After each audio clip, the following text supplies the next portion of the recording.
Screaming Geek Me here. I am Jerry the Geek. Today we're going to talk about the 4K of the original Terrifier.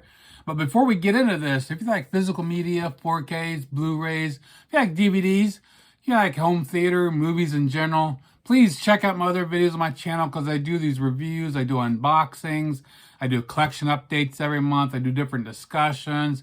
Check that stuff out. Hit the like button, subscribe, turn your bell notifications on. And always feel free to comment below, let me know what you think of anything. So let's dive into Terrifier on 4K. The movie originally came out in 2016.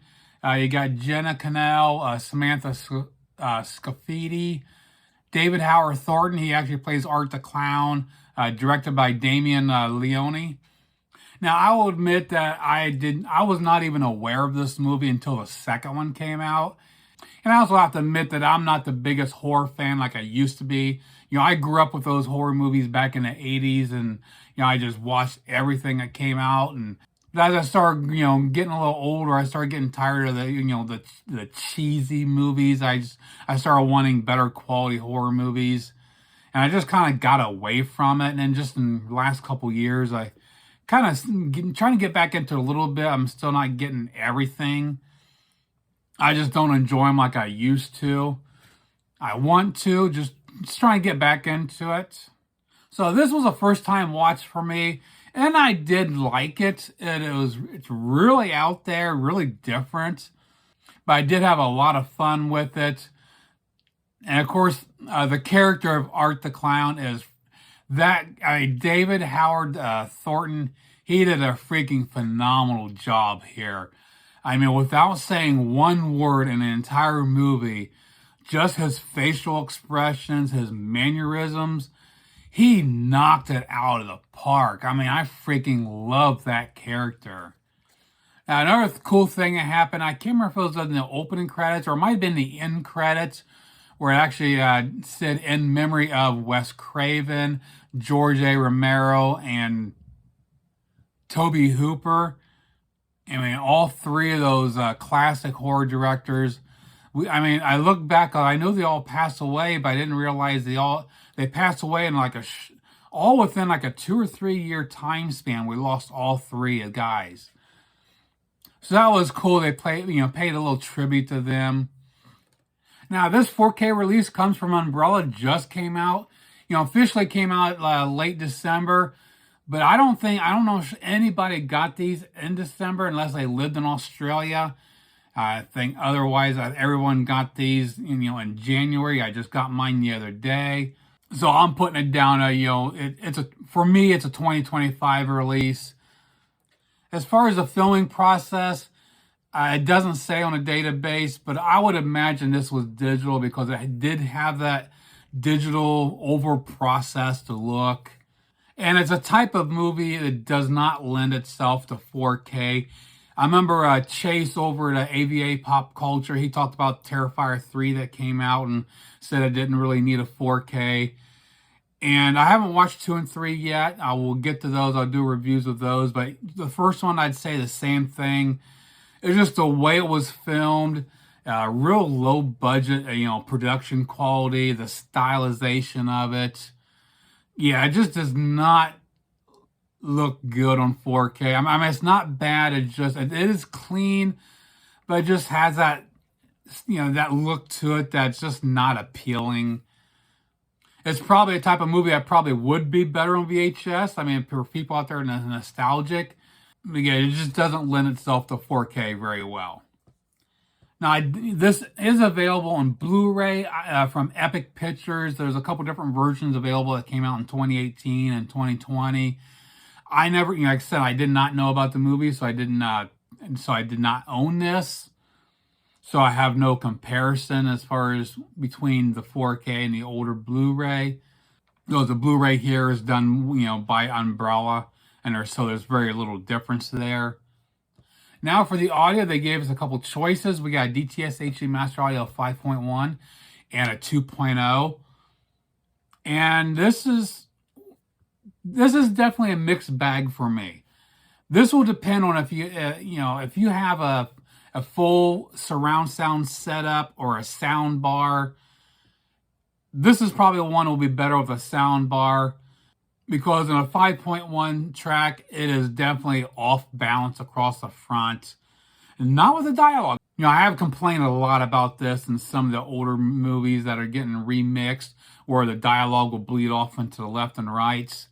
That doesn't happen here. The dialogue is front and center, but there are other sound effects that you're seeing in front of you that are coming from the left and right speakers that, for me, is kind of annoying, and I just did not like it.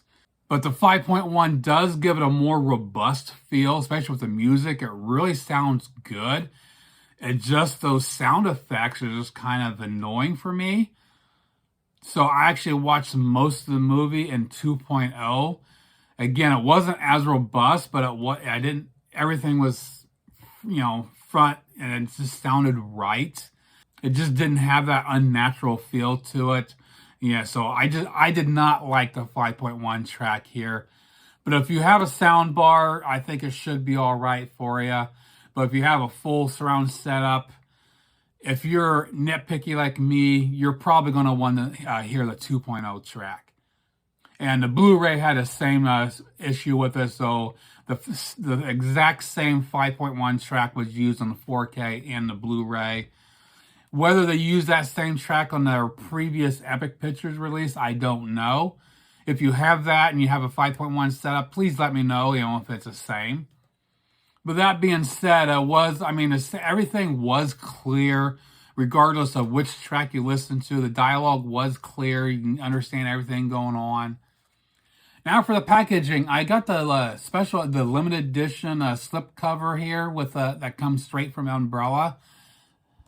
And it's actually, got the J card.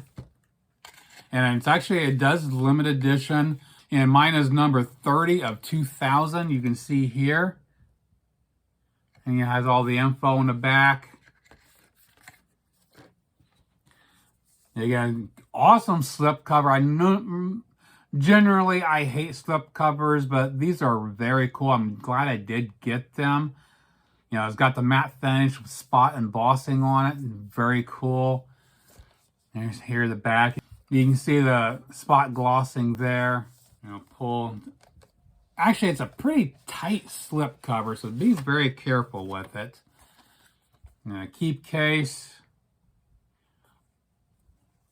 There's a thicker case. That's the one bad thing about imports is they use thicker European style cases. So I don't know if I'll leave it in these or if I'll replace it with thinner cases. I don't know yet.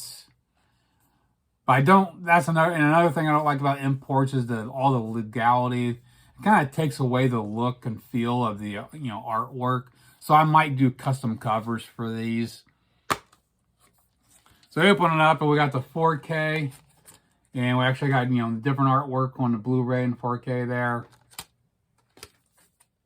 So I do a little edit here. I completely freaking botched my video when I was doing it. I forgot to talk about the bonus features on this. So as I came up here and as I started doing editing, I realized it. So I didn't want to skimp out. I wanted to let you know what this does have. One thing I did already mention was that this does include the prequel All Hallows Eve. It's 83 minutes, and it is actually included on this. Other things, we have a commentary with director Damien Leone and actor David Howard Thornton, who plays Art the Clown. Then also we have a behind-the-scenes featurette. I did watch that. That's about 20 minutes long. Had some pretty cool stuff. It was just kind of walking around, a guy walking around the set, filming stuff. So that was pretty neat.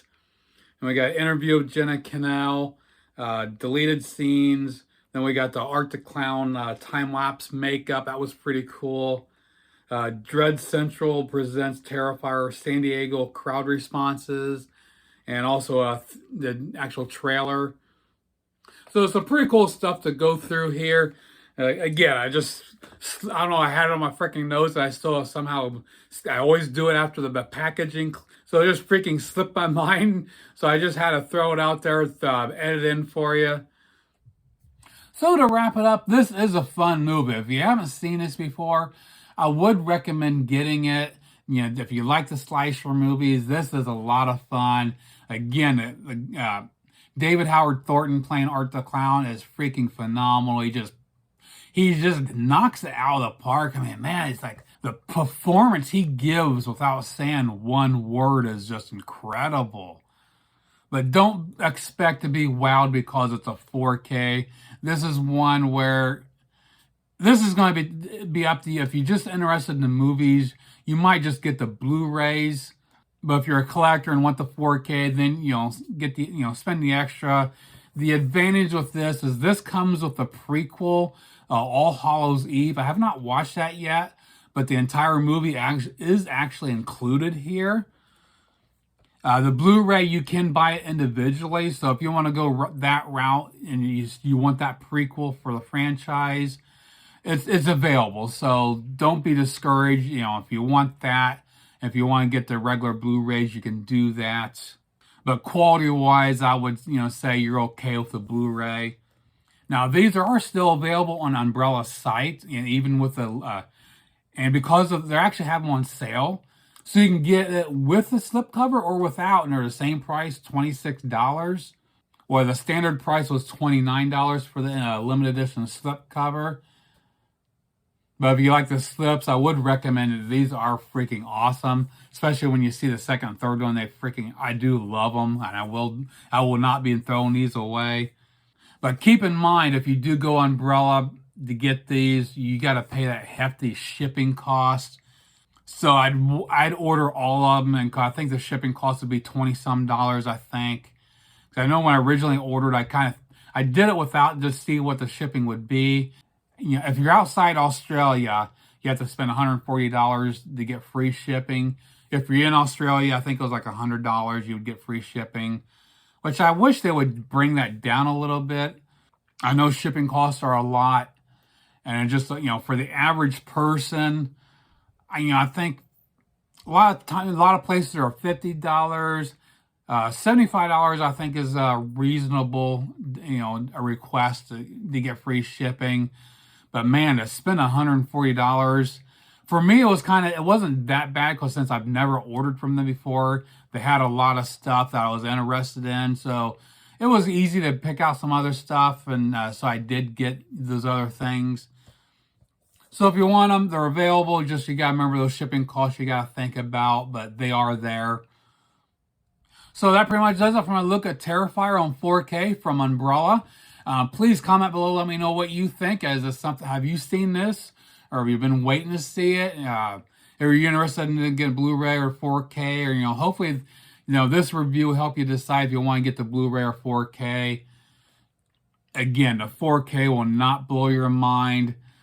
You'll watch it and like, what the hell am I watching? I don't blame the 4K process. It was just the way it was filmed. It had a very low budget, really poor production quality overall. But it did look clean, just had that over-processed, the stylization of it. But it's a fun movie. Again, I recommend picking it up. So please check out my other videos on my channel. Like, subscribe, turn your bell notifications on for future videos. I will be doing reviews of the Terrifier 2 and 3 here within the next couple of days. I'm hoping to watch them today. Yeah, I have to wait and see. So keep your eye out for that. And plus, some of the other ones I picked up from Umbrella, I will be watching those soon. I didn't want to dive into. So we'll see you soon. Geek out.